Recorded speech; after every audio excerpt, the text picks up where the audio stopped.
ਅੱਜ मैं देखा जो सज़ा आई मगर कुत्ता नहीं उन्होंने आया कोई भी मगर उन्होंने कोई होएगा उदों जो हथापी देने वाले ना चकते करते मारते वो कोई नहीं मगर आया अज ਤੁਹਾਨੂੰ इंसाफ दिता ना ਤੁਹਾਨੂੰ कोई जे ਵੱਧ मिलना तो ना घट मिलना जो तनख्वाह ਤੁਹਾਡੀ हैगी ਤੁਹਾਨੂੰ ਉਹੀ मिलनी है जे इनक्रीमेंट साल बाद लगनी तो साल बाद ही लगनी वो एक बच्चे दी माँ कह रही सी मैं लोगों के बर्तन साफ करती सी अप्रोच की भी तुसी राजीनामा ਤੁਹਾਡੇ ਨਾਲ कर लिया तुसी कर लो जो तुसी कहते असी ईवन के 10 करोड़ तक रुपये की भी ऑफर दी उन्होंने आप कह रहे हैं हाँ जी हुण तुसी देखो कि सुप्रीम कोर्ट ने फिर हुण मैं की कहना माड़ा लफ्ज़ भी कुत्ते खानी करके ही भेजे इन्होंने उत्थे हैडकुआटर जिथे साडा हैडकुआटर एक विच कंध ते उधर पासे चंडीगढ़ पुलिस का भी नाल ही दफ्तर है अच्छा ਇਹਦਾ मतलब फिर सांझ भी होगी थोड़ी बहुत बिल्कुल सांझ होएगी पंजाबी कहते गलासी शाम ਨੂੰ ਇਕੱਠੀ लगती होएगी मैं तो ये गल ही कहांगा पर सांझ तो इन्नी होगी तो वो थापड़ा देने वाले तो कुर्सी तो लथ के थले बैठ गए होंदे ने ते वो कुर्सी वाले ਜਿਹੜੇ ਦੂਜੇ आ जाते हैं वो दूजे जिन्होंने फिर मुड़ के अंदर दे के छड़ने मैं ये गल करना भी राजसी थापड़े ते ज़्यादा ना चलो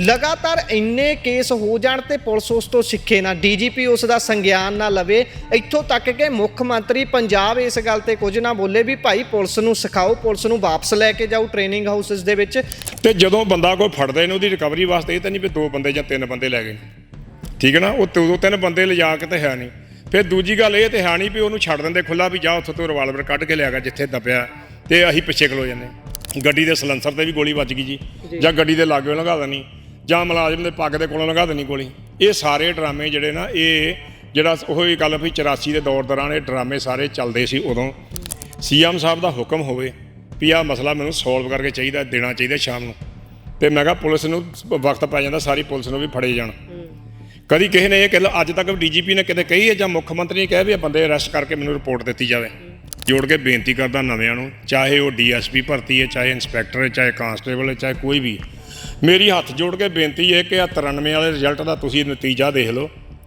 कि हुण तुसीं हिसाब ला लो भी उम्र कैद हुई जे उन्हों की घट तो घट दे 70 साल तो उम्र होएगी च आपां लै लईए चलो 65 भी लै लईए तो उम्र साल कट्टणगे तो मतलब जेल च वापस हड्डियां ही होणीआं मुड़ के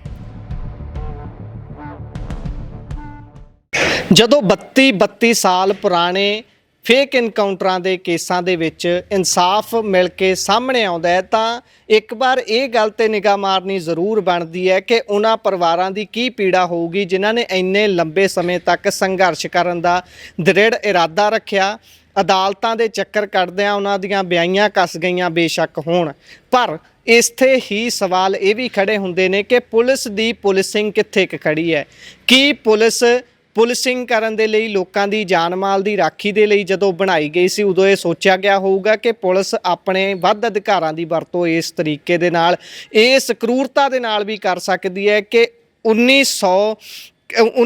1993 ਦੇ ਕੇਸਾਂ ਦੇ ਵਿੱਚ ਅੱਜ ਜਾ ਕੇ 2025 ਚ ਇਨਸਾਫ ਮਿਲੂਗਾ ਤੇ ਇਨਸਾਫ ਮਿਲਣ ਦੇ ਵਿੱਚ ਵੀ ਕੁਝ ਲੋਕ ਉਹ ਹੋਣਗੇ ਜਿਹੜੇ ਮਰ ਚੁੱਕੇ ਨੇ ਇੰਨੀ ਲੰਬੀ ਉਡੀਕ ਕਰਨੀ ਪਊਗੀ ਤੇ ਉੱਥੇ ਹੀ ਅੱਜ ਦੇ ਸੰਦਰਭ 'ਚ ਜੇਕਰ ਗੱਲ ਕਰ ਲਈਏ 2025 ਚ ਖੜਿਆਂ ਵੀ ਅਸੀਂ ਇਹ ਕੁਝ ਦੇਖ ਰਹੇ ਹਾਂ ਕਿ ਅਖਬਾਰਾਂ ਭਰੀਆਂ ਪਈਆਂ ਨੇ ਕਿ ਇੱਕੋ ਜਿਹੀ ਸਕ੍ਰਿਪਟ ਦੇ ਨਾਲ ਵੱਖ-ਵੱਖ ਇਨਕਾਊਂਟਰ ਹੋ ਰਹੇ ਨੇ ਇਹ ਸਾਰੇ ਤੇ ਗੱਲਬਾਤ ਸਾਬਕਾ ਪੁਲਿਸ ਅਧਿਕਾਰੀ ਨਾਲ ਹੀ ਕਰਾਂਗੇ ਮੇਰੇ ਨਾਲ ਸਰਦਾਰ ਭੁਪਿੰਦਰ ਸਿੰਘ ਗੋਤਰਾ ਹੁਣੀ ਮੌਜੂਦ ਨੇ ਉਹਨਾਂ ਦਾ ਸਵਾਗਤ ਕਰਦੇ ਹਾਂ स्वागत है जी सत श्री अकाल जी मैं जिस तरीके दे नाल गल शुरू की है 1993 के केसां च जेकर अज इंसाफ मिल सकता है तो अज भी लगातार अखबारां च सेम स्क्रिप्टिंग वाले केस किन्ने ही तुरे फिरदे ने पहलां तां गल इत्थों छोयो कि पुलिस दी पुलिसिंग ਜਦੋਂ ਤੁਸੀਂ ਪੁਲਿਸ 'ਚ ਸੀ ਉਦੋਂ ਵੀ ਇੱਦਾਂ ਦੀ ਸੀ ਹੁਣ ਵੀ ਇੱਦਾਂ ਦੀ ਹੈ ਗਾਂ ਵੀ ਇਹੀ ਉਡੀਕ ਕਰੀਏ ਵੀ ਜਾਨ ਮਾਲ ਦੀ ਰਾਖੀ ਕਰਨ ਵਾਲੀ ਗੱਲ ਦੂਰ ਹੀ ਹੈ ਬਸ ਹੁਣ ਐਂ ਹੀ ਚੱਲੂ ਪੁਲਿਸ ਦਾ ਰਾਜ सत श्री अकाल जी सारे जिन्ने भी मेरे वीर भाई देखते हैं सारिਆਂ ਨੂੰ सत श्री अकाल ਤੁਸੀਂ बहुत ਵਧੀਆ सवाल किया है कि पुलिस की पुलिसिंग इदां ही चलती रहेगी जे पुलिस की पुलिसिंग इदां ही चलती रही तो आम जनता को इंसाफ मिलना बहुत मुश्किल है हुण तुसीं देखो कि सन 1993 का फैसला अज होया ਜਿਹਦੇ ਵਿੱਚ ਕਿ SSP DSP प्लस होर मुलाजम सी जिन्हां नूं उम्र कैद की सज़ा जिन्हां चों 5 मर चुके ने तो मुलाजम उही कुछ मर भी चुके ने अज इंसाफ मिलता पिया तो वह भी इंसाफ CBI मानयोग CBI कोर्ट के विचों मिलता पिया इत्थों ये साफ ज़ाहिर हो रहा कि साडी पुलिस का जिहड़ा बहुत अक्स खराब हो रहा अक्स खराब का रिजल्ट ये है कि आ देखो तुसी एक तो ये हो गया दूजा तुसी हुण आ जाइए नाल ही करनल बाठ वाले मामले ते ਉਹ ਵੀ ਸੇਮ ਮੈਟਰ ਹੋ ਗਿਆ। ਆਪਾਂ ਕਹਿ ਦਈਏ ਕਿ ਉਹ ਵੀ ਦੇਖੋ ਕਿੱਥੋਂ ਚੱਲਦਾ, ਪੰਜਾਬ 'ਚ ਹੋਇਆ, ਪੰਜਾਬ 'ਚੋਂ ਹਾਈ ਕੋਰਟ ਗਿਆ, ਹਾਈ ਕੋਰਟ ਨੇ ਵੀ CBI ਨੂੰ ਫਿਰ ਮਾਰਕ ਕੀਤਾ। ਇਹਦਾ ਮਤਲਬ ਤੇ ਇਹ ਹੈ ਕਿ ਸਾਡੀ ਪੁਲਿਸ ਦਾ ਇਨਸਾਫ ਜਿਹੜਾ ਲੋਕਾਂ ਕੋਲੋਂ ਮਿਲਣਾ ਖਤਮ ਹੋ ਗਿਆ, ਜਦ ਕਿ ਇਹ ਕੰਮ CBI ਦੇ ਨਹੀਂ ਹੈਗੇ। CBI ਦੇ ਕੰਮ ਨੇ ਕੋਈ ਬਹੁਤ ਹੀ ਗੁੰਝਲਦਾਰ ਕੇਸ ਜਿਹੜਾ ਸਾਡੀ ਪੁਲਿਸ ਕੋਲੋਂ ਹੱਲ ਨਹੀਂ ਹੁੰਦਾ, ਜਾਂ ਕਹਿ ਦਈਏ ਵੀ ਪੁਲਿਸ ਇਨਸਾਫ ਨਹੀਂ ਦੇ ਸਕਦੀ, ਜਾਂ ਕੁਛ ਵੀ ਕਹਿ ਦਈਏ ਵੀ ਪੁਲਿਸ ਉੱਥੇ ਹੱਥ ਖੜੇ ਕਰ ਜਾਂਦੀ, ਉਹੋ ਜਿਹਾ ਕੇਸ ਅਸੀਂ CBI ਨੂੰ ਦਿੰਦੇ। ਜਿਵੇਂ ਕਿ ਇਹ SSP ਜਿਨ੍ਹਾਂ ਨੂੰ ਅੱਜ ਸਜ਼ਾ ਹੋਈ, ਇਹ ਕੇਸ ਸਾਡਾ CBI ਕੋਲ ਗਿਆ। ਹੁਣ ਗੱਲ ਇੱਥੇ ਇਹ ਹੋ ਜਾਂਦੀ ਏ ਕਿ ਦੇਖੋ ਇੱਕ ਵਿਚਾਰੇ ਲਾਵਾਰਸ ਬੰਦੇ, ਉਹ ਇੱਕ ਬੱਚੇ ਦੀ ਮਾਂ ਕਹਿ ਰਹੀ ਸੀ ਮੈਂ ਲੋਕਾਂ ਦੇ ਬਰਤਨ ਸਾਫ਼ ਕਰਤੀ ਸੀ, ਮੇਰੇ ਕੋਲ ਅਪਰੋਚ ਵੀ ਕੀਤੀ। ਜਿਸ ਤਰ੍ਹਾਂ ਕਰਨਲ ਬਾਠ ਦੇ ਮਾਮਲੇ 'ਚ ਇਹੋ ਇੰਸਪੈਕਟਰ ਕਰਨਲ ਬਾਠ ਸਾਹਿਬ ਦੇ ਕੋਲ ਵੀ ਉਹਨਾਂ ਦੀ ਵਾਈਫ ਕੋਲ ਗਏ, ਅਪਰੋਚ ਕੀਤੀ ਵੀ ਤੁਸੀਂ ਰਾਜੀਨਾਮਾ ਤੁਹਾਡੇ ਨਾਲ ਕਰ ਲਈ ਜਾਂ ਤੁਸੀਂ ਕਰ ਲਓ ਜੋ ਤੁਸੀਂ ਕਹਿੰਦੇ। ਅਸੀਂ ਈਵਨ ਕਿ 10 ਕਰੋੜ ਤੱਕ ਰੁਪਏ ਦੀ ਵੀ ਆਫਰ ਦਿੱਤੀ ਉਹਨਾਂ ਨੇ। ਇਹ ਆਪ ਕਹਿ ਰਹੇ ਨੇ। ਹਾਂਜੀ, ਔਰ ਜੇ ਇਹ ਗੱਲ ਹੋਈ ਹੈ ਤੇ ਇਹ ਸਾਹਮਣੇ ਆਈ ਹੈ। ਸੇਮ ਉਹੀ ਕੇਸ ਇਹਨਾਂ ਵਾਲਾ ਹੋਇਆ ਵੀ ਅਪਰੋਚ ਉਹਨਾਂ ਨੇ SSP ਨੇ ਮੌਕੇ ਤੇ ਕਿਹਾ ਵੀ ਤੁਸੀਂ ਕੀ ਲੈਣਾ ਨਾ, ਜਿਹੜੇ ਮਰ ਗਏ ਉਹ ਕਿਹੜਾ ਵਾਪਸ ਆ ਜਾਣੇ, ਹੋਰ ਕਈ ਕੁਛ ਇਹੋ ਜਿਹੀਆਂ ਗੱਲਾਂ ਹੋਈਆਂ। ਗੱਲ ਇਨਸਾਫ ਦੀ ਹੈ। ਜਨਤਾ ਹੁਣ ਇਨਸਾਫ ਮੰਗਦੀ ਹੈ। ਪਹਿਲਾਂ ਵਾਲੀ ਜਨਤਾ ਨਹੀਂ ਰਹਿ ਗਈ ਵੀ ਜਿਹੜੀ ਜੋ ਪੁਲਿਸ ਨੇ ਦਬਕਾ ਮਾਰਤਾ, ਡਰਾਤਾ, ਬਿਠਾ ਦਿਆ। ਇਸ ਮੀਡੀਆ ਇੰਨਾ ਕੁ ਆ ਚੁੱਕਾ ਹੈ ਕਿ ਤੁਹਾਡੇ ਮੀਡੀਆ ਰਾਹੀਂ ਜਨਤਾ ਨੂੰ ਇਨਸਾਫ ਹੁਣ ਮਿਲਣਾ ਸ਼ੁਰੂ ਹੋ ਗਿਆ। ਅੱਛਾ, ਉਹਨਾਂ ਦੀ ਤਾਂ ਜਿਸ ਤਰੀਕੇ ਨਾਲ ਤੁਸੀਂ ਹਾਲਤ ਦੱਸੀ ਹੈ ਕਿ ਉਹ ਭਾਂਡੇ ਧੋਂਦੇ ਸੀ ਕਿਸੇ ਦੇ ਘਰ 'ਚ, ਫਿਰ ਵੀ ਉਹਨਾਂ ਨੂੰ ਇੰਨੇ ਪੈਸਿਆਂ ਦੀ ਅਪਰੋਚ ਹੋਈ।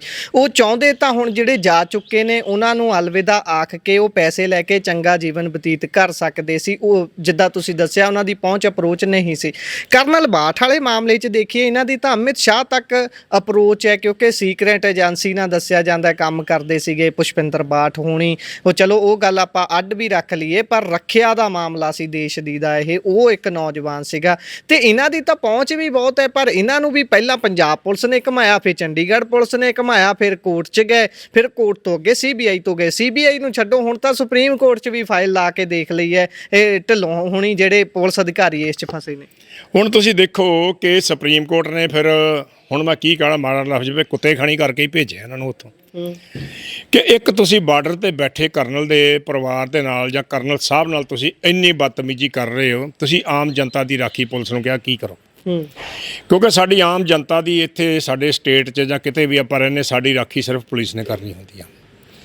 ਤੇ ਪੁਲਿਸ ਤੇ ਪੰਜਾਬ ਦੇ ਵਿੱਚ ਆਪਾਂ ਕਹਿ ਦਈਏ ਰਾਜ ਹੀ ਪੁਲਿਸ ਦਾ ਹੋ ਗਿਆ, ਜਦੋਂ ਕਿ ਸਾਨੂੰ ਇਨਸਾਫ ਮਿਲਣਾ ਚਾਹੀਦਾ ਹੈ। ਕਿ ਤੁਸੀਂ ਦੇਖੋ, ਇੱਥੋਂ ਮੈਂ ਖੁਦ ਮੁੱਖ ਮੰਤਰੀ ਸਾਹਿਬ ਨਾਲ, ਬਾਠ ਸਾਹਿਬ ਦੇ ਨਾਲ ਗਿਆ, ਮੁੱਖ ਮੰਤਰੀ ਸਾਹਿਬ ਨੂੰ ਮਿਲਿਆ, ਔਰ ਮੁੱਖ ਮੰਤਰੀ ਸਾਹਿਬ ਨੇ ਮਿਲਣ ਤੋਂ ਬਾਅਦ ਕਿਹਾ ਕਿ ਤੁਹਾਨੂੰ ਸ਼ਾਮ ਨੂੰ 5 ਵਜੇ ਤੱਕ ਤੁਹਾਨੂੰ ਇਹਦਾ ਰਿਜ਼ਲਟ ਦਿੱਤਾ ਜਾਏਗਾ ਜੀ। ਉਹ 5 ਹਜੇ ਤੱਕ ਨਹੀਂ ਵੱਜੇ।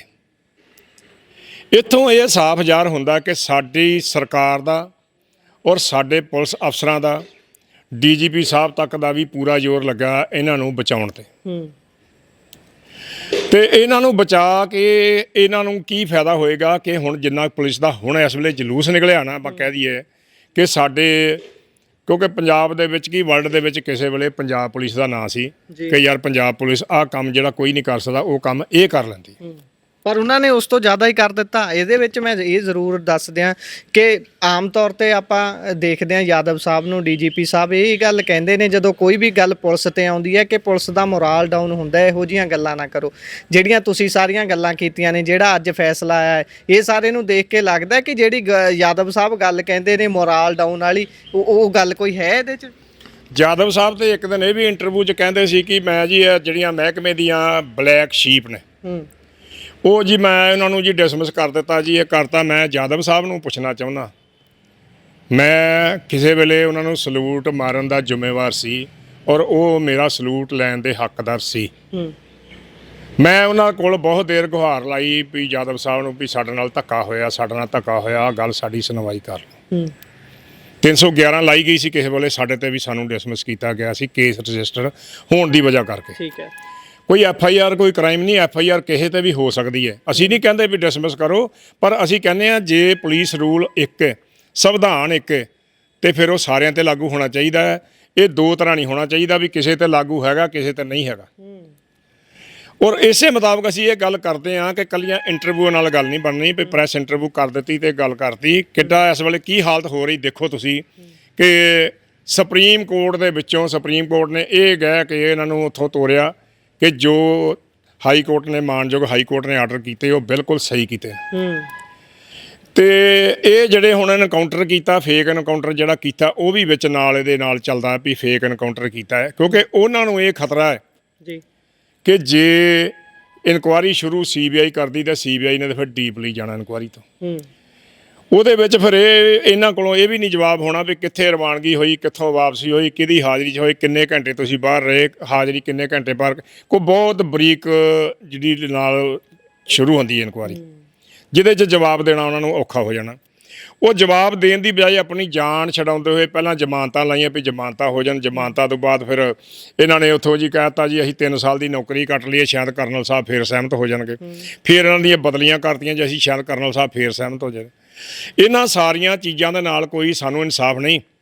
ਇਨਸਾਫ ਜੇ ਮੰਨ ਲਓ ਮੈਂ ਜਾਂ ਕੋਈ ਵੀ ਬੰਦਾ ਇਨਸਾਫ ਜਿੱਥੋਂ ਮੰਗਦਾ ਹੈ, ਪਹਿਲੀ ਗੱਲ ਤਾਂ ਇਹ ਹੈ ਕਿ ਜੇ ਸਾਡੀ ਪੁਲਿਸ ਕੋਲੋਂ ਇਹ ਕੇਸ ਬਾਹਰ ਜਾਣਾ ਨਹੀਂ ਸੀ ਚਾਹੀਦਾ। ਜੇ ਪੁਲਿਸ ਕਰਨਲ ਸਾਹਿਬ ਸਹੀ ਤਰੀਕੇ ਨਾਲ ਕੰਮ ਕਰਦੀ, ਜੇ ਕਰਨਲ ਸਾਹਿਬ ਨੂੰ ਇਨਸਾਫ ਮਿਲਦਾ ਹੁੰਦਾ ਤੇ ਕੇਸ ਬਾਹਰ ਨਹੀਂ ਸੀ ਜਾਣਾ ਚਾਹੀਦਾ। ਚਲੋ ਜੇ ਬਾਹਰ ਚਲਾ ਗਿਆ, ਚੰਡੀਗੜ੍ਹ ਪੁਲਿਸ ਕੋਲ ਚਲਾ ਗਿਆ, ਉੱਥੇ ਵੀ ਇਹਨਾਂ ਨੇ ਅਪਰੋਚ ਕੀਤੀ ਹੋਣੀ। ਨੈਚੁਰਲੀ ਗੱਲ ਅਪਰੋਚ ਇਹਨਾਂ ਨੇ ਤਾਂ ਹੀ ਕੀਤੀ ਹੋਣੀ ਕਿਉਂਕਿ ਚੰਡੀਗੜ੍ਹ ਦੇ ਵਿੱਚ ਵੀ 11 ਸੈਕਟਰ ਦੇ ਵਿੱਚ ਇੱਕ ਵਾਰੀ ਹਰਜਿੰਦਰ ਢਿੱਲੋਂ ਤੇ ਪਰਚਾ ਹੋਇਆ ਸੀ 2009 ਦੇ ਵਿੱਚ ਸ਼ਾਇਦ, ਜਿਹਦੇ ਲਾਰੈਂਸ ਦੀ ਇਨਵੋਲਵਮੈਂਟ, ਜਿਹਦੇ 'ਚ ਉਹਦੀ ਇਨਵੋਲਵਮੈਂਟ ਹੈ। ਔਰ ਉਦੋਂ ਇਹ ਕਾਲਜ ਪੜ੍ਹਦੇ ਹੋਣੇ, ਉਸ ਵੇਲੇ ਹੋਇਆ ਹੋਣਾ। ਜੇ ਉਸ ਵੇਲੇ ਉਹ ਪਰਚਾ ਇਹ ਨਿਬੇੜ ਸਕਦੇ ਨੇ ਇੱਥੋਂ, ਉਹਨਾਂ ਨੇ ਵੀ ਫਿਰ ਇਸ ਗੱਲ ਕਿ ਉਹਨਾਂ ਨੇ ਕਿਹਾ ਹੋਣਾ ਵੀ ਇਹ ਗੱਲ ਨਹੀਂ ਇੱਥੋਂ ਮਿਲਣੀ। ਦੂਜੀ ਗੱਲ ਇਹ ਫਿਰ ਅਪਰੋਚ ਇਹਨਾਂ ਨੇ ਜੇ ਪੰਜਾਬ ਦੀ, ਕਿਉਂਕਿ ਮੈਂ ਤੇ ਦੇਖਿਆ ਉੱਥੇ ਹੈੱਡਕੁਆਟਰ ਜਿੱਥੇ ਸਾਡਾ ਹੈੱਡਕੁਆਟਰ ਇੱਕ ਵਿੱਚ ਕੰਧ ਤੇ ਉੱਧਰ ਪਾਸੇ ਚੰਡੀਗੜ੍ਹ ਦਾ, ਚੰਡੀਗੜ੍ਹ ਪੁਲਿਸ ਦਾ ਵੀ ਨਾਲ ਹੀ ਦਫ਼ਤਰ ਹੈ। ਅੱਛਾ, ਇਹਦਾ ਮਤਲਬ ਫਿਰ ਸਾਂਝ ਵੀ ਹੋਊਗੀ ਥੋੜੀ ਬਹੁਤੀ? ਬਿਲਕੁਲ ਸਾਂਝ ਹੋਏਗੀ। ਪੰਜਾਬੀ ਕਹਿੰਦੇ ਗਲਾਸੀ ਸ਼ਾਮ ਨੂੰ ਇਕੱਠੀ ਲੱਗਦੀ ਹੋਏਗੀ, ਮੈਂ ਤਾਂ ਇਹ ਗੱਲ ਹੀ ਕਹਾਂਗਾ ਪਰ ਸਾਂਝ ਤਾਂ ਇੰਨੀ ਹੋਊਗੀ। ਅੱਛਾ ਜੀ, ਠੀਕ ਹੈ ਨਾ। ਅੱਛਾ, ਇਹ ਸਾਰੀਆਂ ਗੱਲਾਂ ਦੇ ਵਿੱਚ ਗੋਤਰਾ ਸਾਹਿਬ ਮੈਂ ਇਹ ਜਾਣਨਾ ਚਾਹੁੰਦਾ ਕਿ ਠੀਕ ਹੈ 1993 ਵਾਲਾ ਜਿਹੜਾ ਕੇਸ ਹੈ, ਮੈਂ ਚਾਹੁੰਦਾ ਉਹਦੀ ਥੋੜੀ ਗੱਲ ਕਰੀਏ। ਬੇਸ਼ੱਕ ਕੜੀ ਇਹਦੇ ਨਾਲ ਜੁੜਦੀ ਹੈ। ਉਸ ਸਮੇਂ ਦੀ ਸਰਕਾਰ ਦੇ ਹਿਸਾਬ ਦੇ ਨਾਲ ਜੇਕਰ ਲਿੰਕ ਕਰੀਏ ਤਾਂ ਨੋ ਡਾਊਟ ਥਾਪੜੇ ਤੋਂ ਬਿਨਾਂ ਇਹ ਕੰਮ ਨਹੀਂ ਹੋ ਸਕਦੇ। ਸਰਕਾਰੀ ਤੌਰ ਤੇ ਥਾਪੜੇ ਹੁੰਦੇ ਸੀ, ਹੁੰਦੇ ਰਹੇ ਨੇ। ਬੇਸ਼ੱਕ ਆਪਾਂ ਗਿੱਲ ਦੀ ਗੱਲ ਕਰ ਲਈਏ, ਬੇਸ਼ੱਕ ਹੋਰ ਕਿੰਨੇ ਪੁਲਿਸ ਅਧਿਕਾਰੀਆਂ ਦੀ ਗੱਲ ਕਰ ਲਈਏ ਜਿਨ੍ਹਾਂ ਨੇ ਪਿੱਛੋਂ ਥਾਪੜਾ ਹੋਣ ਕਰਕੇ ਉਹ ਕੁਝ ਕੀਤਾ ਜਿਸ ਦਾ ਸੰਤਾਪ ਅੱਜ ਤੱਕ ਸਹਾਰ ਰਹੇ ਆ। ਤੁਸੀਂ ਗੱਲ ਕੀਤੀ ਕਿ ਭਾਂਡੇ ਧੋਂਦੀ ਬੀਬੀ ਨੂੰ ਅੱਜ ਇਨਸਾਫ ਮਿਲਿਆ ਹੈ ਆਪਣੇ ਪਰਿਵਾਰਕ ਜੀ ਦੇ ਲਈ। ਤੇ ਕਿਵੇਂ ਦੇਖਦੇ ਹੋ ਇਹ ਜਿਹੜਾ ਰਾਜਸੀ ਥਾਪੜਾ ਹੁੰਦਾ ਹੈ, ਇਹਨੂੰ ਕਿੰਨਾ ਕੁ ਚਿਰ ਮੰਨ ਲੈਣਾ ਚਾਹੀਦਾ ਹੈ ਜਾਂ ਫਿਰ ਇਹਨੂੰ ਮੰਨਣਾ ਚਾਹੀਦਾ ਹੈ? ਜਾਂ ਫਿਰ ਜਦੋਂ ਤੁਹਾਨੂੰ ਕੋਈ ਰਾਜਸੀ ਕੁਰਸੀ ਤੇ ਬੈਠਾ ਬੰਦਾ ਕਹਿੰਦਾ ਵੀ ਭਾਈ ਤੈਨੂੰ ਸ਼ਾਬਾਸ਼ ਹੈ ਸਾਡੀ, ਤੂੰ ਆਹ ਕੰਮ ਕਰ, ਤੈਨੂੰ ਕੋਈ ਹੱਥ ਨਹੀਂ ਲਾ ਸਕਦਾ, ਪਰ ਅੱਜ ਹੱਥ ਲੱਗੇ ਨੇ, ਹੁਣ ਸਾਰੀ ਉਮਰ ਦੇ ਲਈ ਜੇਲ੍ਹਾਂ ਵੀ ਹੋਈਆਂ ਨੇ। ਇੱਕ ਰਾਜਸੀ ਇਨਵੋਲਵਮੈਂਟ ਦੀ ਜ਼ਰੂਰ ਦੱਸਿਓ, ਰਾਜਨੀਤਿਕ ਲੋਕਾਂ ਦੀ ਇਨਵੋਲਵਮੈਂਟ ਜ਼ਰੂਰ ਦੱਸਿਓ। ਰਾਜਨੀਤਿਕ ਤੌਰ ਤੇ ਲੋਕ ਕਿੱਦਾਂ ਪੁਲਿਸ ਨੂੰ ਆਪਣੇ ਹੱਥੀਂ ਚਲਾਉਂਦੇ ਨੇ? ਜਿੰਨੇ ਵੀ ਮੇਰੇ ਸਿਰ ਉੱਤੇ ਜਿਹੜੇ ਮੇਰੇ ਥਾਣੇਦਾਰ ਭਰਾ ਤੇ ਜਿੰਨੇ ਮੇਰੇ ਡੀਐਸਪੀ, ਮੈਂ ਪੀਪੀਐਸ ਤੱਕ ਹੀ ਗੱਲ ਕਰਾਂਗਾ, ਚਾਹੇ ਉਹ ਐਸਐਸਪੀ ਲੱਗੇ ਨੇ ਕਿਤੇ, ਚਾਹੇ ਉਹ ਡੀਐਸਪੀ ਜਾਂ ਕੋਈ ਐਸਪੀ ਨੇ, ਜਿੰਨੇ ਵੀ ਨੇ, ਮੈਂ ਥਾਣੇਦਾਰ ਤੋਂ ਲੈ ਕੇ ਜਾਂ ਥੱਲੋਂ ਐਸਐਸਪੀ ਤੱਕ ਰੈਂਕ ਨੂੰ ਇੱਕ ਬੇਨਤੀ ਕਰਦਾ ਕਿ ਸਾਡੀ ਨੌਕਰੀ ਜਿਹੜੀ 58 ਸਾਲ ਦੀ ਉਮਰ ਤੱਕ ਹੈ ਜੀ, ਤੇ ਜਿਹੜੀ ਰਾਜਸੀ ਕੁਰਸੀ ਹੈ ਨਾ, ਇਹ ਪਤਾ ਨਹੀਂ ਕਦੋਂ ਖੁੱਸ ਜਾਣੀ ਹੈ। ਸਰਕਾਰ ਆਪਾਂ 5 ਸਾਲ ਲਈ ਬਣਦੀ ਹੈ ਤੇ ਖੁੱਸ ਪਤਾ ਨਹੀਂ ਕਦੋਂ ਜਾਣੀ ਹੈ। ਅਸੀਂ ਸਰਕਾਰ ਚੁਣ ਕੇ ਨੁਮਾਇੰਦੇ ਖੜੇ ਬਣਾਉਂਦੇ ਹਾਂ ਕਿ ਸਾਡੇ ਲੋਕਾਂ ਦੀ ਸੁਣਵਾਈ ਕੀਤੀ ਜਾਵੇ, ਕਿ ਸਾਡੇ ਲੋਕਾਂ ਦੀ ਜੇ ਸਾਡੇ ਅਫਸਰਾਂ ਤੱਕ ਅਪਰੋਚ ਨਹੀਂ ਹੁੰਦੀ ਤੇ ਕਿਉਂਕਿ ਇਹ ਸਾਡੇ ਵਿੱਚੋਂ ਗਏ ਹੁੰਦੇ ਕਿ ਅਸੀਂ ਇਹਨਾਂ ਨੂੰ ਮਿਲ ਕੇ ਕੋਈ ਕੰਮ ਕਰਨਾ, ਕੋਈ ਗਲਤ ਹੋ ਜਾਂਦਾ, ਕੋਈ ਸਹੀ ਹੋ ਜਾਂਦਾ, ਕਿ ਕਰਵਾਇਆ ਜਾਵੇ। ਪਰ ਉਸ ਰਾਜਸੀ ਥਾਪੜੇ ਦਾ ਇੰਨਾ ਵੀ ਨਜਾਇਜ਼ ਫਾਇਦਾ ਨਾ ਲਓ ਕਿ ਜਿਹੜਾ ਤੁਹਾਡੇ ਸਾਹਮਣੇ ਇਸ ਵੇਲੇ 93 ਵਾਲਾ ਜਿਹੜਾ ਕੇਸ ਹੋਇਆ, ਸਜ਼ਾ ਹੋਈ ਹੈ, ਉਹੀ ਸੇਮ ਮੈਟਰ ਇੱਧਰ ਆਉਂਦਾ ਕਿ ਰਾਜਸੀ ਥਾਪੜੇ ਕਰਕੇ ਹੀ ਅੱਜ ਤੱਕ ਇਹਨਾਂ ਨੂੰ ਅਰੈਸਟ ਨਹੀਂ ਕੀਤੇ। ਰਾਜਸੀ ਥਾਪੜੇ ਕਰਕੇ, ਸਰਕਾਰ ਦੀ ਗੱਲ ਕਰਕੇ ਤੁਸੀਂ ਇੱਥੋਂ ਹਿਸਾਬ ਲਾਓ ਕਿ ਜਦੋਂ ਮੀਟਿੰਗ ਦੇ ਵਿੱਚ ਮੈਂ ਖੁਦ ਨਾਲ ਗਿਆ, ਜਦੋਂ ਮੀਟਿੰਗ ਦੇ ਵਿੱਚ ਇੱਕ ਸੀਐਮ ਕਹਿਣ ਡਿਆ ਵੀ ਸ਼ਾਮ ਨੂੰ 5 ਵਜੇ ਤੱਕ ਤੁਹਾਨੂੰ ਰਿਜ਼ਲਟ ਮਿਲੇਗਾ, ਅੱਜ ਤੱਕ ਸਾਨੂੰ ਉਹ ਰਿਜ਼ਲਟ ਨਹੀਂ ਮਿਲਿਆ। ਇੱਥੋਂ ਸਾਫ਼ ਯਾਰ ਇਹ ਹੁੰਦਾ ਕਿ ਸਰਕਾਰ ਦਾ ਡੀਜੀਪੀ ਸਾਹਿਬ ਤੇ ਥਾਪੜਾ ਪੂਰਾ, ਡੀਜੀਪੀ ਸਾਹਿਬ ਦਾ ਇਹਨਾਂ ਤੇ ਥਾਪੜਾ ਪੂਰਾ, ਤਾਂ ਹੀ ਅੱਜ ਤੱਕ ਇਹਨਾਂ ਦਾ ਕੁਝ ਨਹੀਂ ਹੋਇਆ, ਤਾਂ ਹੀ ਇੱਥੋਂ ਤੱਕ ਅਪਰੋਚ ਕਰ ਰਹੇ ਵੀ ਹਾਈ ਕੋਰਟੋਂ ਜ਼ਮਾਨਤਾਂ ਰਿਜੈਕਟ ਹੋ ਗਈਆਂ, ਸੁਪਰੀਮ ਕੋਰਟ ਤੱਕ। ਮੈਂ ਤਾਂ ਹੁਣ ਇੱਕੋ ਗੱਲ ਰੱਖਿਆ, ਹੁਣ ਕੱਲਾ ਲਾਸਟ ਸੁਪਰੀਮ ਕੋਰਟ ਸਾਡਾ ਹੁੰਦਾ ਹੈ ਕਿ ਸੁਪਰੀਮ ਕੋਰਟ ਤੱਕ ਜੇ ਸੁਣਵਾਈ ਨਹੀਂ ਹੁੰਦੀ ਤਾਂ ਉਸ ਤੋਂ ਬਾਅਦ ਫਿਰ ਰਾਸ਼ਟਰਪਤੀ ਸਾਹਿਬ ਰਹਿ ਗਏ। ਮੈਂ ਤਾਂ ਇਹਨਾਂ ਨੂੰ ਕਹਿੰਦਾ ਜੇ ਸੁਣਦੇ ਹੋ ਤਾਂ ਹੁਣ ਰਾਸ਼ਟਰਪਤੀ ਕੋਲ ਵੀ ਇੱਕ ਵਾਰੀ ਜਾਣ, ਉੱਥੇ ਵੀ ਜ਼ੋਰ ਲਾ ਕੇ ਦੇਖ ਲੈਣ, ਸ਼ਾਇਦ ਰਾਸ਼ਟਰਪਤੀ ਸੁਣ ਲਵੇ ਕਿਉਂਕਿ ਭਗਵੰਤ ਮਾਨ ਸਾਹਿਬ ਦੀ, ਮੁੱਖ ਮੰਤਰੀ ਸਾਹਿਬ ਦੀ ਗੱਲਬਾਤ ਇਹ ਹੈਗੀ, ਰਾਸ਼ਟਰਪਤੀ ਸਾਹਿਬ ਵੀ ਇੱਕ ਵਾਰੀ ਜਾਣਾ ਚਾਹੀਦਾ। ਕਿਤੇ ਦਿਲ ਦੇ ਵਿੱਚ ਇਹ ਗੱਲ ਨਾ ਰਹਿ ਜੇ ਕਿ ਯਾਰ ਅਸੀਂ ਰਾਸ਼ਟਰਪਤੀ ਸਾਹਿਬ ਕੋਲ ਚੱਲ ਜਾਂਦੇ ਤੇ ਆਖਰੀ ਮੌਕਾ ਖੁੰਝ ਗਿਆ, ਵੀ ਸਾਡਾ ਉਹ ਮੌਕਾ ਖੁੰਝ ਗਿਆ। ਅੱਛਾ, ਇਹਦੇ ਵਿੱਚ ਇਹ ਜ਼ਰੂਰ ਦੱਸਿਓ, ਜਿੱਦਾਂ ਤੁਸੀਂ ਰਾਜਸੀ ਭੂਮਿਕਾ ਦੀ ਗੱਲ ਕੀਤੀ ਹੈ, ਉਹ 1993 ਵਾਲਾ ਕੇਸ ਉੱਥੋਂ ਹੁਣ ਤੱਕ ਤੁਰਿਆ, ਕੀ ਪੁਲਿਸ ਇਸ ਤੋਂ ਸਿੱਖ ਨਹੀਂ ਰਹੀ? ਫਿਰ ਪੁਲਿਸ ਨੂੰ ਮੈਂ ਉਹੀ ਬੇਨਤੀ ਪਹਿਲਾਂ ਕੀਤੀ ਵੀ ਪੁਲਿਸ ਨੂੰ ਇਹ ਸਿੱਖਣਾ ਚਾਹੀਦਾ, ਕਿਉਂਕਿ ਇਹ ਰਾਜਸੀ ਜਿਹੜੀਆਂ ਕੁਰਸੀਆਂ ਮੈਂ ਤੁਹਾਨੂੰ ਅੱਗੇ ਦੱਸਿਆ ਵੀ ਉਹ ਥੋੜੀ ਦੇਰ ਲਈ ਉਹ ਖੁੱਸ ਜਾਂਦੀਆਂ ਜਦੋਂ ਨਾ, ਤੇ ਮੁੜ ਕੇ ਰਾਜਸੀ ਨੇਤਾ ਨੂੰ ਅੰਦਰ ਦੇਣਾ ਪੈਂਦਾ। ਜਿਹਨੂੰ ਸਲੂਟ ਮਾਰਿਆ ਕਈ ਵਾਰੀ ਉਹਨੂੰ ਹੱਥ ਕੜੀ, ਕਈ ਵਾਰੀ ਉਹਨੂੰ ਹੱਥ ਕੜੀ ਲਾਉਂਦੀ। ਤੁਹਾਨੂੰ ਪਤਾ ਹੋਣਾ ਚਾਹੀਦਾ ਚੰਦ ਡੀਜੀਪੀ ਸਾਹਿਬ, ਸੈਣੀ ਸਾਹਿਬ ਨੂੰ ਵੀ ਅੰਦਰ ਦੇਣਾ ਪਿਆ ਸੀ ਮੌਕੇ ਦੇ ਹਾਲਾਤ ਕਈ ਵਾਰੀ ਇਹੋ ਜਿਹੇ ਬਣ ਜਾਂਦੇ ਨੇ, ਤੇ ਉਹ ਥਾਪੜਾ ਦੇਣ ਵਾਲੇ ਤੇ ਕੁਰਸੀ ਤੋਂ ਲੱਥ ਕੇ ਥੱਲੇ ਬੈਠ ਗਏ ਹੁੰਦੇ ਨੇ, ਤੇ ਉਹ ਕੁਰਸੀ ਵਾਲੇ ਜਿਹੜੇ ਦੂਜੇ ਆ ਜਾਂਦੇ ਨੇ, ਉਹ ਦੂਜੇ ਜਿਹਨੂੰ ਫਿਰ ਮੁੜ ਕੇ ਅੰਦਰ ਦੇ ਕੇ ਛੱਡਨੇ। ਮੈਂ ਇਹ ਗੱਲ ਕਰਨਾ ਵੀ ਰਾਜਸੀ ਥਾਪੜੇ ਤੇ ਜ਼ਿਆਦਾ ਨਾ ਚੱਲੋ, ਕਾਨੂੰਨ ਮੁਤਾਬਕ ਚੱਲੋ, ਜੋ ਬਣਦਾ ਇਨਸਾਫ ਲੋਕੀ ਮੰਗਦੇ ਉਹ ਇਨਸਾਫ ਦਿੱਤਾ ਜਾਵੇ। ਅੱਛਾ, ਇਹਦੇ ਵਿੱਚ ਇਹ ਜ਼ਰੂਰ ਦੱਸਿਓ, ਜਿੱਦਾਂ ਸੇਮ ਸਕ੍ਰਿਪਟ ਵਾਲੀ ਗੱਲ ਆਪਾਂ ਪਹਿਲਾਂ ਵੀ ਕੀਤੀ ਹੈ, ਪਹਿਲਾਂ ਵੀ ਇਸ ਤੇ ਨੋ ਡਾਊਟ ਤੁਸੀਂ ਆਪਣਾ ਵਿਚਾਰ ਰੱਖੇ ਸੀ, ਠੀਕ ਹੈ। ਇੱਕੋ ਜਗ੍ਹਾ ਤੋਂ ਆਪਾਂ ਕਹਿ ਲਈਏ ਵੈਪਨ ਦੇਖਣ ਜਾਂਦੇ ਆ, ਮੌਕੇ ਤੇ ਲੈ ਕੇ ਜਾਂਦੇ ਆ, ਉੱਥੋਂ ਵੈਪਨ ਵਿਅਕਤੀ ਕੱਢਦਾ, ਉਹੀ ਵੈਪਨ ਤਾਣ ਲੈਂਦਾ ਸਾਹਮਣੇ ਪੁਲਿਸ ਦੇ ਉੱਪਰ।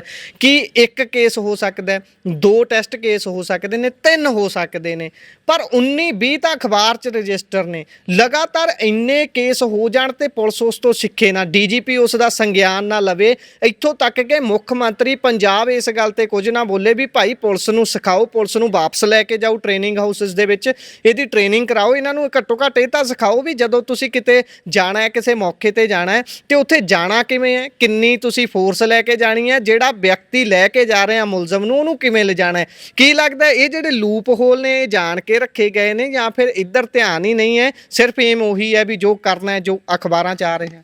ਤੁਸੀਂ ਛੋਟੀ ਜੀ ਗੱਲ ਮੈਂ ਤੁਹਾਨੂੰ ਦੱਸਣਾ, ਮੈਂ ਕੱਲ ਪਰਸੋਂ ਦੇਖਦਾ ਜੀ ਸਾਡੇ ਲਾਗੇ ਨਾ ਇੱਥੇ ਗੁਰਦੁਆਰਾ ਸਾਹਿਬ ਦਾ ਇੱਕ ਰੌਲਾ ਪਿਆ। ਹਾਂਜੀ, ਤੁਸੀਂ ਵੀ ਸ਼ਾਇਦ ਸੁਣਿਆ, ਸਾਰਿਆਂ ਨੇ ਦੇਖਿਆ, ਉਹ ਸੂਸਾਂ ਗੁਰਦੁਆਰਾ ਸਾਹਿਬ ਹੈ। ਹਾਂਜੀ, ਹੁਸ਼ਿਆਰਪੁਰ ਜ਼ਿਲ੍ਹੇ 'ਚ। ਉੱਥੇ ਇਸ ਵੇਲੇ ਕੋਈ 500-600 ਬੰਦਾ ਪੁਲਿਸ ਦਾ ਲਾਇਆ ਗਿਆ ਵੀ ਇੱਥੇ ਕੋਈ ਲੜਾਈ ਝਗੜਾ ਨਾ ਹੋ ਜਾਏ। ਤੇ ਜਦੋਂ ਬੰਦਾ ਕੋਈ ਫੜਦੇ ਨੇ ਉਹਦੀ ਰਿਕਵਰੀ ਵਾਸਤੇ ਇਹ ਤਾਂ ਨਹੀਂ ਵੀ 2 ਬੰਦੇ ਜਾਂ 3 ਬੰਦੇ ਲੈ ਗਏ ਨੇ, ਠੀਕ ਹੈ ਨਾ, ਉਹ 2-3 ਬੰਦੇ ਲਿਜਾ ਕੇ ਤਾਂ ਹੈ ਨਹੀਂ। ਫਿਰ ਦੂਜੀ ਗੱਲ ਇਹ ਤੇ ਹੈ ਨਹੀਂ ਵੀ ਉਹਨੂੰ ਛੱਡ ਦਿੰਦੇ ਖੁੱਲਾ ਵੀ ਜਾ ਉੱਥੋਂ ਤੋਂ ਰਿਵਾਲਵਰ ਕੱਢ ਕੇ ਲਿਆ ਗਿਆ ਜਿੱਥੇ ਦੱਬਿਆ ਤੇ ਅਸੀਂ ਪਿੱਛੇ ਖਲੋ ਜਾਂਦੇ। ਕਦੀ ਤੁਸੀਂ ਨੋਟ ਕਰਨਾ ਇਹ ਗੱਲ ਕਿੱਦਾਂ ਹੋ ਸਕਦੀ ਹੈ ਕਿ ਜਦੋਂ ਬੰਦੇ ਨੂੰ ਤੁਸੀਂ ਜਾਓ ਤੇ ਬੰਦਾ ਤੁਸੀਂ ਇਕੱਲਾ ਲੈ ਜਾਓ ਤੇ ਉੱਥੋਂ ਕੱਢੋ ਤੇ ਮੁੜ ਕੇ ਗੋਲੀ ਮਾਰੋ ਉਹਦੇ ਪੈਰ ਦੇ ਗਿੱਟੇ ਦੇ ਵਿੱਚ।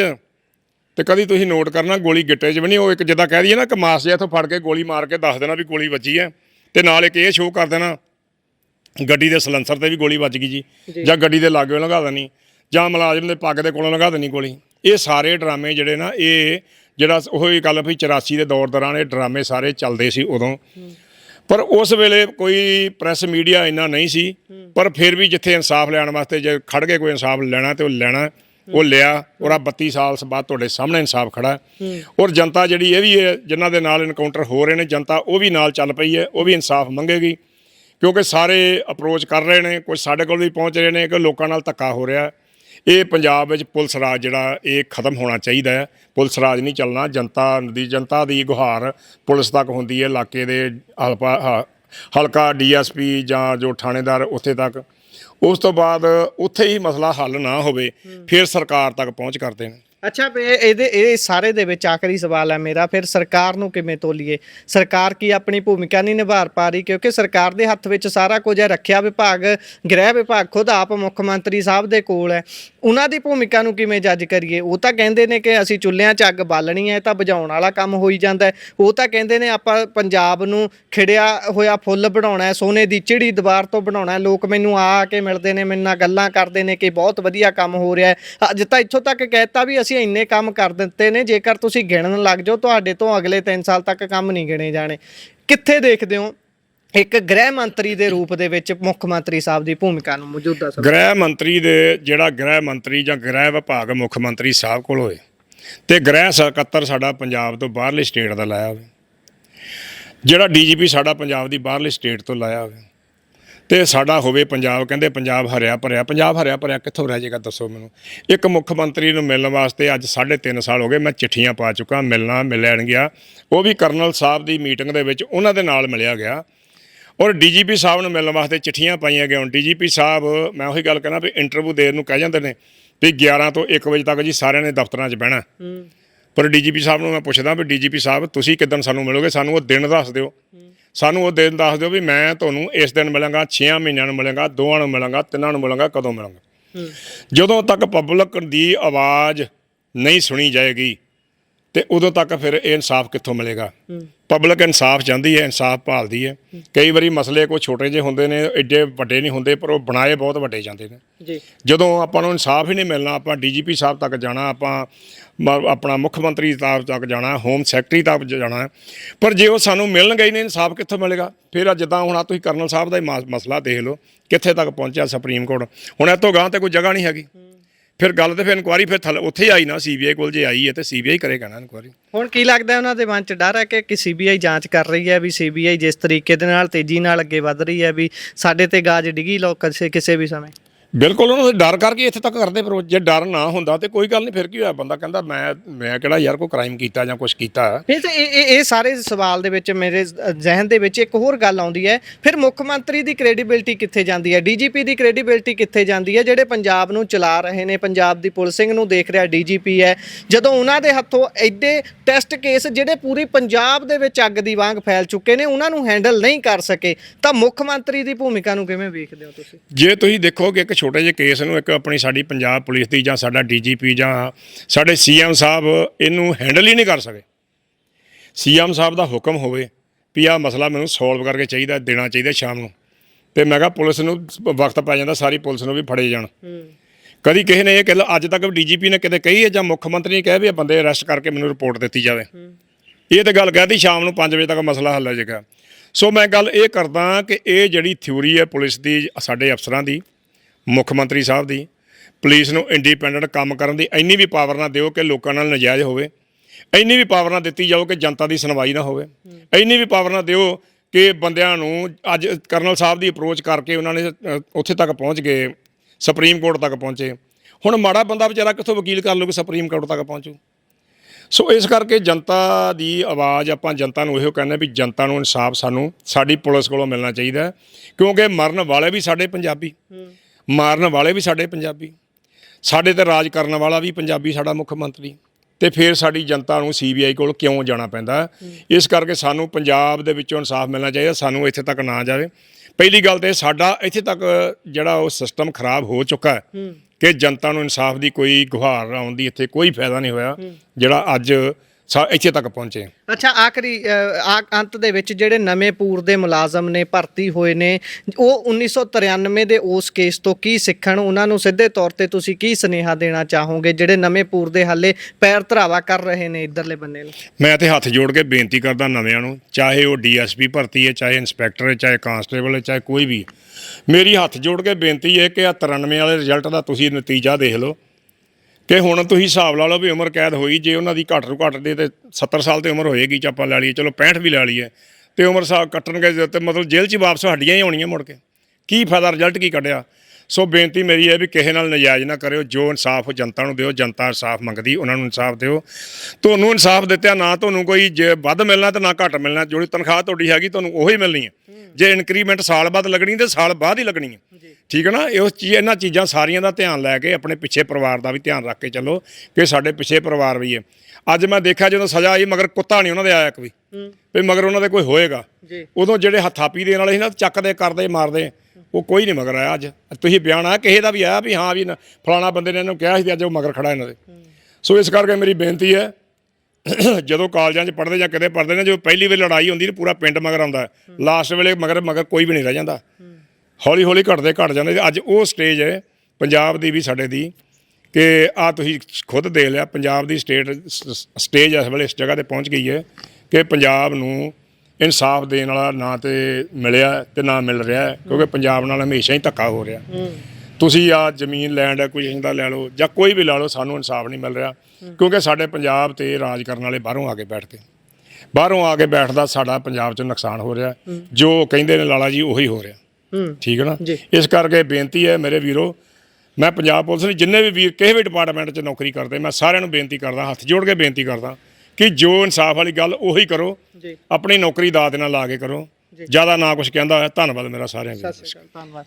ਸੋ ਉਹਨਾਂ ਪਰਿਵਾਰਾਂ ਨੂੰ ਵੀ ਸਾਡਾ ਸਲਾਮ ਹੈ ਜਿਹੜੇ ਪਰਿਵਾਰ ਇੰਨੇ ਲੰਬੇ ਸਮੇਂ ਤੱਕ ਲੜਦੇ ਰਹੇ, ਜਹਿਦ ਕੀਤੀ ਤੇ ਅੱਜ ਆਖਿਰਕਾਰ ਬੇਸ਼ੱਕ ਦੇਰ ਨਾਲ ਸਹੀ ਪਰ ਉਹਨਾਂ ਲੋਕਾਂ ਨੂੰ ਸਜ਼ਾਵਾਂ ਹੋਈਆਂ ਨੇ ਜਿਨ੍ਹਾਂ ਨੇ ਉਹਨਾਂ ਦੇ ਪਰਿਵਾਰਕ ਜੀਆਂ ਨੂੰ ਤਸੀਹੇ ਦੇ ਕੇ ਜਾਂ ਜਿਸ ਤਰੀਕੇ ਦੇ ਨਾਲ ਵੀ ਖਤਮ ਕੀਤਾ ਹੋਊ, ਸਿਰਫ ਤੇ ਸਿਰਫ ਇਸ ਕਰਕੇ ਕਿ ਪਿੱਛੋਂ ਸ਼ਾਇਦ ਰਾਜਸੀ ਥਾਪੜਾ ਸੀ। ਇਹ ਚੀਜ਼ਾਂ ਬਹੁਤ ਡੂੰਘੀਆਂ ਨੇ, ਇਹ ਚੀਜ਼ਾਂ ਦੇ ਜ਼ਖਮ ਬਹੁਤ ਡੂੰਘੇ ਹੁੰਦੇ ਨੇ। ਬੇਸ਼ੱਕ ਉਹ ਜ਼ਖਮ ਨਹੀਂ ਭਰ ਸਕਦੇ ਪਰ ਉਹਨਾਂ ਦੇ ਨਾਲ ਜਦੋਂ ਇਹੋ ਜਿਹੀ ਕਾਰਵਾਈ ਹੁੰਦੀ ਹੈ ਤੇ ਉਹਨਾਂ ਲੋਕਾਂ ਨੂੰ ਸਜ਼ਾ ਮਿਲਦੀ ਹੈ ਜਿਹੜੇ ਅਸਲ 'ਚ ਉਸ ਕ੍ਰਾਈਮ ਦੇ ਲਈ ਜ਼ਿੰਮੇਵਾਰ ਸੀ ਤਾਂ ਮੱਲਮ ਜ਼ਰੂਰ ਲੱਗਦੀ ਹੈ। ਬਾਕੀ ਭੁਪਿੰਦਰ ਸਿੰਘ ਹੋਣੀ ਉਸ ਕੇਸ ਨੂੰ ਅੱਜ ਦੇ ਮੌਜੂਦਾ ਸਮੇਂ ਦੇ ਟੈਸਟ ਕੇਸ 62 ਮਾਮਲੇ ਦੇ ਨਾਲ ਵੀ ਜੋੜ ਕੇ ਦੱਸਿਆ। ਆਪਣੇ ਵਿਚਾਰ ਰਾਏ ਟਿੱਪਣੀਆਂ ਜ਼ਰੂਰ ਸਾਂਝਾ ਕਰਿਓ। ਧੰਨਵਾਦ। ਸਤਿ ਸ਼੍ਰੀ ਅਕਾਲ।